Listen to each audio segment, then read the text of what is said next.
नमस्ते दोस्तों। बहुत समय पुरानी बात है। सूरजपुर नाम के एक राज्य पर राजा भगवान दास का राज्य हुआ करता था।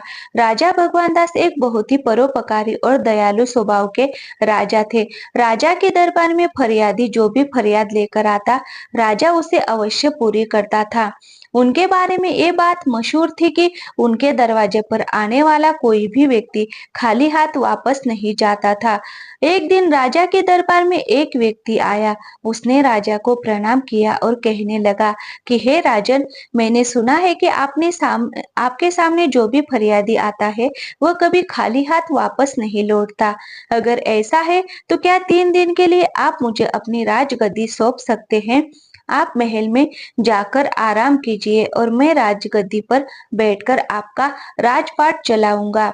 राजा उसी वक्त राजगद्दी से नीचे उतर आए और फिर अपने दरबार में मौजूद सभी मंत्रियों और दरबारियों को आदेश दिया कि आज से ठीक 3 दिन तक सभी लोग इस आदमी के आदेश का पालन करेंगे। ये कहते हुए राजा ने उस आदमी को अपनी जगह पर बैठा दिया और खुद अपने महल में चला गया। वो आदमी 3 दिन तक बड़ी ठाठ से राजगद्दी पर बैठा रहा और पूरे राज्य का शासन चलाता रहा। चौथे दिन जब राजा उसके पास आया और कहने लगा कि भाई, मैंने तुम्हारी फरियाद पूरी कर दी है। तुम 3 दिन तक इस गद्दी पर बैठ चुके हो। अब राजगद्दी से उतर जाओ। यह सुनकर वह आदमी कहने लगा कि हे राजन, पहले तो मैं सिर्फ इस इरादे से आया था कि आपकी दानवीरता की परीक्षा लूंगा। मैंने आपके बारे में जैसा सुना था, उससे कई बढ़कर आपके बारे में पाया है। लेकिन अब 3 दिन तक इस राजगद्दी पर बैठने के बाद मेरा इरादा बदल गया है। इस राजगद्दी से उतरने का मेरा दिल नहीं चाहता। आपको तो सारी दुनिया भगवान का अवतार कहती है। मैं आपसे प्रार्थना करता हूँ कि भगवान के लिए ये राजगद्दी और अपना राजपाट मुझे दान में दे दीजिए। चूंकि राजा बहुत ही क्योंकि राजा बहुत ही दानवीर था, इसलिए राजा ने जब उसकी बात सुनी तो मुस्कुराते हुए कहने लगा कि लो भाई, ये राजगद्दी और ये राजपाट आज से तुम्हारा हो गया। अब तुम इसे संभालो, मैं चलता हूँ। ये कहकर राजा अपने महल में वापस आ गया। उन्होंने रानी को सारी बातें बताई। रानी भी महाराज की तरह बहुत ही नेक दिल थी। उन्होंने शिकायत का एक शब्द भी अपनी जुबान पर नहीं लाया। राजा और रानी अपने दोनों बेटों को लेकर महल से बाहर निकल पड़े। जाने से पहले उन्होंने अपने राजसी वस्त्र त्याग दिए और साधारण वस्त्र पहन लिए। राजा को भगवान पर बड़ा ही विश्वास था। वह मन ही मन सोचने लगा कि लगता है ईश्वर ने मेरे लिए कुछ और ही सोच रखा है। राजा अपनी पत्नी और दोनों बेटों को लेकर अनजाने सफर पर रवाना हो गया। राजा सोचने लगा कि कल तक मेरी सवारी के लिए सैकड़ों हाथी और घोड़े मौजूद थे, आज पैदल चलना पड़ रहा है। कल तक हजारों नौकर चाकर मेरे सामने खड़े रहते थे और आज कोई हालचाल पूछने वाला भी नहीं है।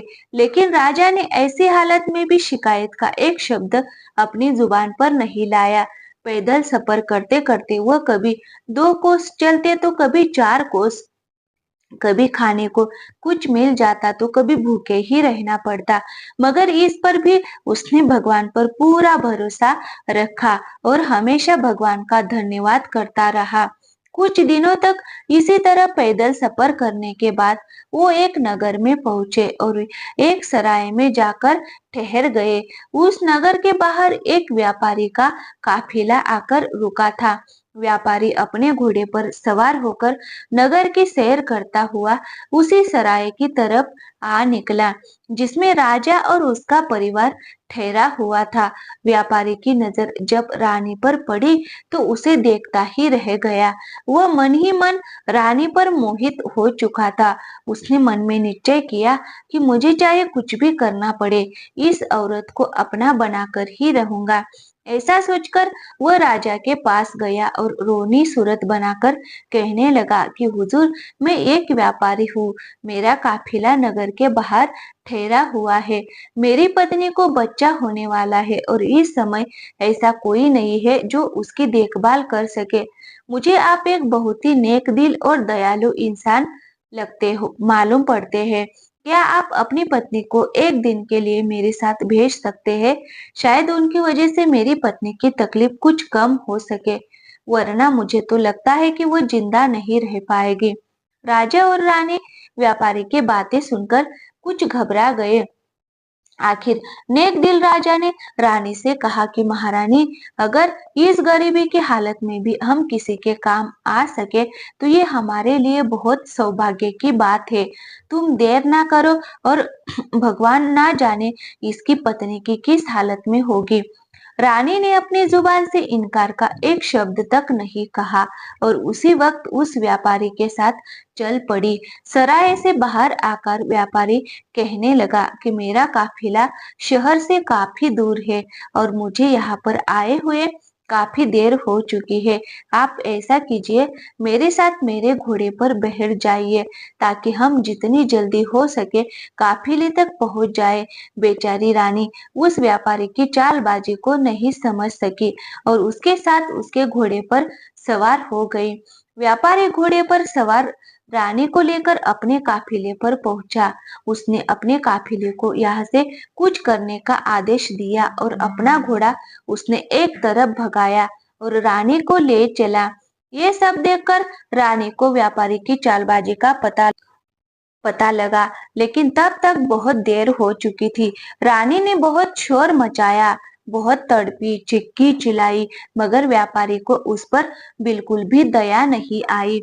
वह उस घोड़े पर बिठाकर कहीं का कहीं जा पहुंचा।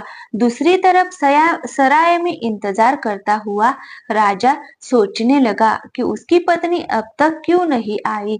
उसने सोचा, क्यों ना खुद चलकर देखा जाए कि आखिर माजरा क्या है। वह अपने दोनों लड़कों को अपने साथ लेकर सराय से निकला और शहर से बाहर आ पहुंचा। उसने व्यापारी के काफिले को ढूंढने की बहुत कोशिश की, लेकिन काफिले का कहीं अता पता नहीं चला। तभी उसे पश्चिम दिशा में धूल उड़ती हुई दिखाई दी। राजा ने अनुमान लगाया कि जरूर वह काफिला उसकी रानी को लेकर उसी तरफ गया है। राजा भी अपने दोनों लड़कों को लेकर उस दिशा की तरफ चल दिया जिस तरफ काफिला गया था। थोड़ी दूर चलने के बाद घना जंगल मिला, लेकिन रानी से मिलने की आस में राजा जंगल में घुस गया और जंगल में पहुंचकर रास्ता भटक गया और कई दूसरी जगह जा निकला जहां उसके सामने एक नदी बह रही थी। राजा ने इधर उधर देखा कि शायद नदी पार करने के लिए कोई नाव मौजूद हो, लेकिन वहां पर कोई नाव नहीं थी। उसने कुछ देर तक सोचा और फिर बड़े लड़के को नदी के किनारे पर बैठाकर छोटे लड़के को अपने कंधे पर बिठाया और नदी में उतर गया। राजा का इरादा था कि पहले छोटे बेटे को नदी नदी पार करा आए और फिर वापस आकर बड़े बेटे को ले जाएगा, लेकिन इंसान सोचता कुछ है और होता कुछ है। वो छोटे लड़के को कंधे पर उठाकर बड़ी ही मुश्किल से नदी के बीचों बीच पहुंचा। तभी उसे बड़े लड़के की चीख सुनाई दी। उसने पीछे मुड़कर देखा तो एक भेड़िए ने उसके बेटे को दबोच रखा था। राजा अपने बेटे की चीख सुनकर घबरा गया। घबराहट की वजह से राजा के कंधे पर बैठा उसका छोटा बेटा नदी में जा गिरा और नदी की तेज धारा में बह गया। अब तो राजा बहुत ही परेशान हो गया। घबराहट की वजह से उसके हाथ पैर काम नहीं कर रहे थे, जिस कारण वो भी नदी में गोते खाने लगा। मगर राजा की जिंदगी अभी बाकी थी। वह जैसे तैसे नदी के एक किनारे तक जा पहुंचा। राजा मान चुका था कि उसके बड़े बेटे को भेड़िया ले गया और छोटा बेटा नदी में डूब गया। पहले तो राजपाट हाथ से गया और फिर रानी भी मुझसे छिन गई। अब दोनों लड़के भी मुझसे बिछड़ गए। राजा मन ही मन बहुत ही दुखी था। इसी हालत में वो चलते चलते गिरते पड़ते दोपहर के समय एक नगर के पास जा पहुंचा तो देखा कि शहर के बीचों बीच एक खुले मैदान में लोगों की भीड़ जमा थी। भीड़ को देखकर राजा हैरानी में पड़ गया और सच्चाई मालूम करने के लिए उस तरफ बढ़ने लगा। उस नगर का ये रिवाज था कि वहां के राजा की जब मौत हो जाती है तो सभी दरबारी और मंत्री शहर के लोगों के साथ एक मैदान में इकट्ठा हो जाते हैं। फिर एक बाज को उड़ाया जाता है। ये बाज जिसके भी सिर पर बैठ जाता है तो उसी को राजा मान लिया जाता है और राजगद्दी सौंप दी जाती है। लोगों की भीड़ इसी कारण से वहां पर जमा थी। बाज छोड़ा जा चुका था मगर अभी तक वह किसी के सिर पर नहीं बैठा था। किस्मत शायद इसी राजा का इंतजार कर रही थी। जैसे ही राजा फटे हाल में वहां पर पहुंचा, बाज जाकर उसके सिर पर बैठ गया। बाज का उसके सिर पर बैठना था कि फौरन सभी दरबारी और मंत्री हाथ जोड़कर उसके सामने आ खड़े हुए और उसे अपना राजा मान लिया। वो सभी उससे प्रार्थना करने लगे कि चलिए महाराज, अब आप ही इस देश के राजा हैं, चलकर अपनी गद्दी संभालिए। लेकिन राजा ने कहा, अरे भाई, मैं तो खुद राजपाट छोड़कर आया हूँ। अपना राजपाट छोड़कर ही मैंने ये फकीरी हासिल की है। अब मुझे किसी भी तरह के राजपाट की कोई इच्छा नहीं है। राजा का ऐसा कहना था कि दरबारी समझ गए कि हमें इससे अधिक अच्छा राजा नहीं मिल सकता। वो सभी जिद करने लगे कि अब आप ही हमारे राजा है। राजा के लाख मना करने पर भी लोगों ने उसे अपना राजा बनाकर ही दम लिया। उसे राजा के कपड़े पहनाए गए, सिर पर मुकुट रखा गया और महल में ले जाकर उसे राजगद्दी पर बिठाया गया। इसके बाद कई दिनों तक उस नगर में नए राजा के चुने जाने की खुशी में उत्सव मनाया गया। राजा ने भी मन ही मन में इस राज्य को भगवान का पुरस्कार समझा और उस राज्य का राजपाट चलाने लगा। मगर दिल ही दिल में राजा दुखी रहता था। जब भी उसे अपनी पत्नी और अपने बेटों की याद आती तो उसकी आंखें नम हो जाती थी। अब जरा उन बेटों का भी हाल सुनिए। जिस लड़के को भेड़िया उठाकर ले जा रहा था तो रास्ते में ही एक शिकारी की नजर उस पर पड़ी। उसने अपना तीर कमान पर चढ़ाया और निशाना सीधा भेड़िए पर लगाया। भेड़िया वहीं पर ढेर हो गया और लड़के की जान बच गई। और जो लड़का नदी में डूब गया था उसे एक मछुआरे ने बचा लिया। ये दोनों ही आदमी बे औलाद थे और उन्होंने इन दोनों लड़कों को अपनी औलाद समझकर उनका पालन पोषण किया। ये दोनों आदमी भी उसी नगर के रहने वाले थे जहाँ इन लड़कों का पिता राजा बन चुका था। दोनों ही लड़के अपने अपने घर में बड़े हुए और जवान होने पर वहां के राजा की सेना में भर्ती हो गए। भाग्य की करनी ऐसी हुई कि उन दोनों को राजा का अंगरक्षक बना दिया गया। ऐसे ही समय बीतने की वजह से दोनों लड़कों की शक्ल सूरत अब बिल्कुल बदल चुकी थी। ना तो राजा ही उन्हें पहचान सका कि ये उसी के बेटे हैं और ना ही उन लड़कों की समझ में ये आया कि राजगद्दी पर जो इंसान बैठा है यही उनका पिता है। बल्कि उन दोनों को तो ये भी एहसास नहीं हुआ कि वो दोनों सगे भाई है। ये भी कुदरत का ही खेल था दोस्तों कि वो इकट्ठे होकर भी अलग अलग ही थे। अब वो दोनों लड़के अंगरक्षक के रूप में हमेशा राजा के साथ ही रहते थे। राजा जब भी उनसे बातें करता तो उसे बहुत ही अच्छा महसूस होता था। उन दोनों लड़कों से बात करके राजा के मन को बहुत ही सुकून मिलता था। कहते हैं कि भगवान के घर देर है लेकिन अंधेर नहीं। वो धोखेबाज व्यापारी जो रानी को उठाकर ले गया था, व्यापार के सिलसिले में इसी नगर में आ गया। इस दौरान व्यापारी ने लाख कोशिश की कि रानी उससे शादी कर ले, मगर वह नेक औरत किसी तरह भी शादी के लिए राजी नहीं हुई। व्यापारी उसे एक अलग खेमे में रखता था और उसकी कड़ी निगरानी की जाती थी। इस व्यापारी का इस नगर के पहले राजा के दरबार में अक्सर आना जाना रहता था। सारे दरबारी और मंत्री इस व्यापारी को अच्छी तरह से पहचानते थे। जब व्यापारी को पता चला कि पुराने राजा की मौत हो चुकी है तो व्यापारी को बहुत ही दुख हुआ। लेकिन मंत्रियों ने उसे बताया कि नया राजा पहले से भी ज्यादा नेक दिल है और न्याय प्रिय है। तो ये सुनकर व्यापारी ने मंत्री के हाथ राजा के लिए कुछ तोहफे भिजवा दिए और फिर खुद भी राजा से मिलने के लिए पहुंच गया। किस्मत की बात है कि राजा ने राजा ने नहीं पहचाना कि यही वही धोखेबाज आदमी है जो उसकी रानी को ले भागा था। व्यापारी भी ये नहीं समझ सका कि ये राजा भी वही आदमी है जिसकी पत्नी को धोखा देकर वो ले उड़ा था।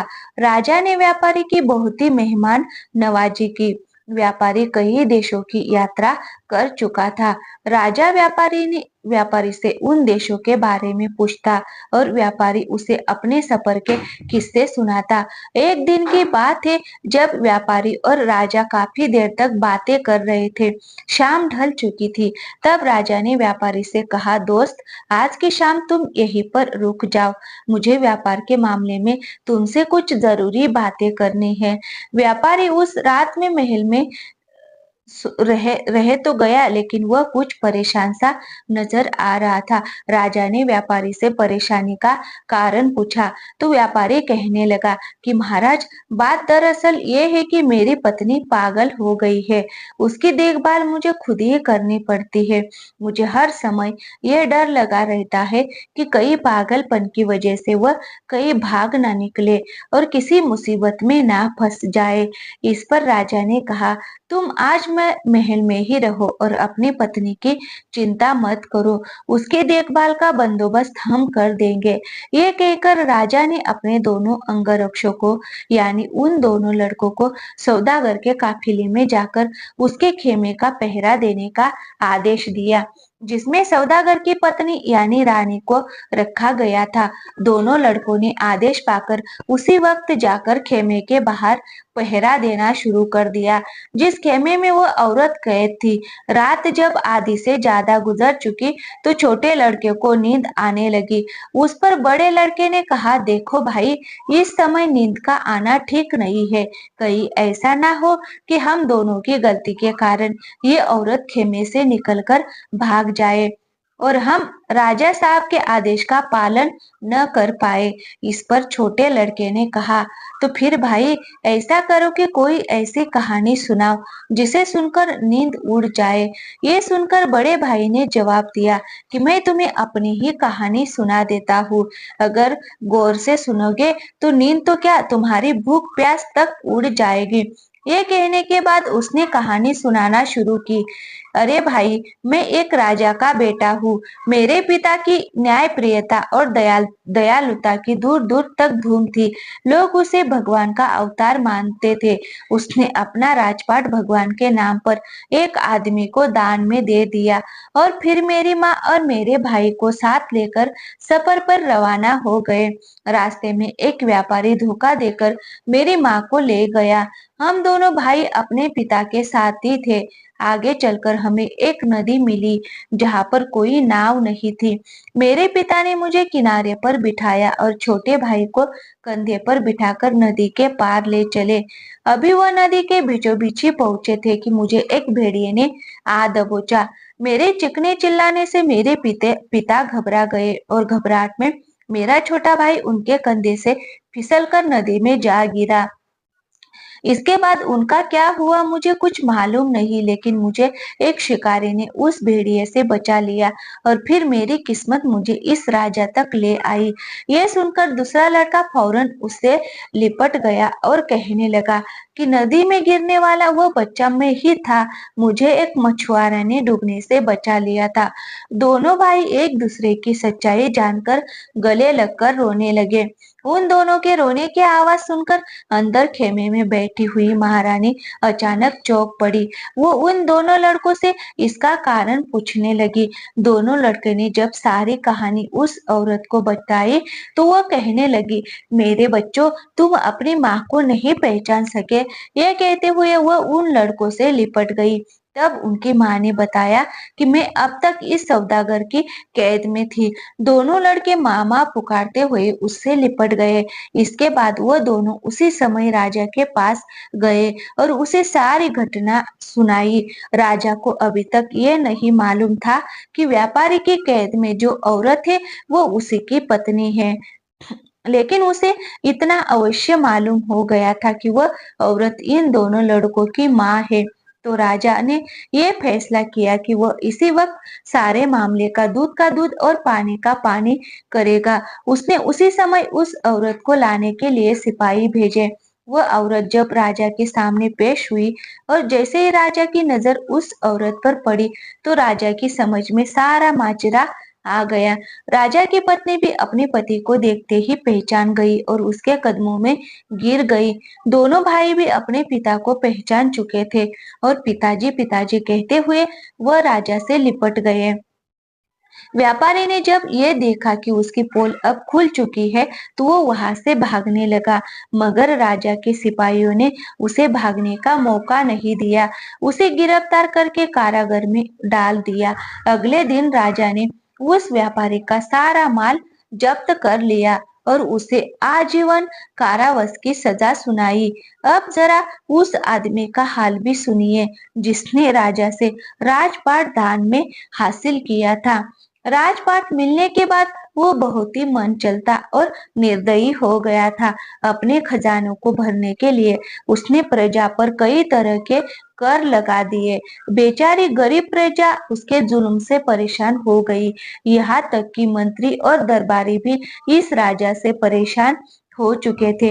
वो सभी इसी चिंता में रहते थे कि किसी तरह से वह अपने असली राजा का पता लगा पाए, तो इस अत्याचारी राजा को हटाकर एक बार फिर से उसे अपना राजा बना दे। जब यह खबर उस राज्य तक पहुंची कि उनका राजा एक नए राज्य का राजा बन चुका है, तो एक मंत्री ने उस अत्याचारी राजा को जहर देकर मार डाला। इस तरह से उस अत्याचारी राजा का अंत हो गया और वह मंत्री राजा के पास आया और सभी दरबारियों की तरफ से उसने प्रार्थना की कि वह फिर से अपने पुराने राज्य का राजपाट संभाल ले।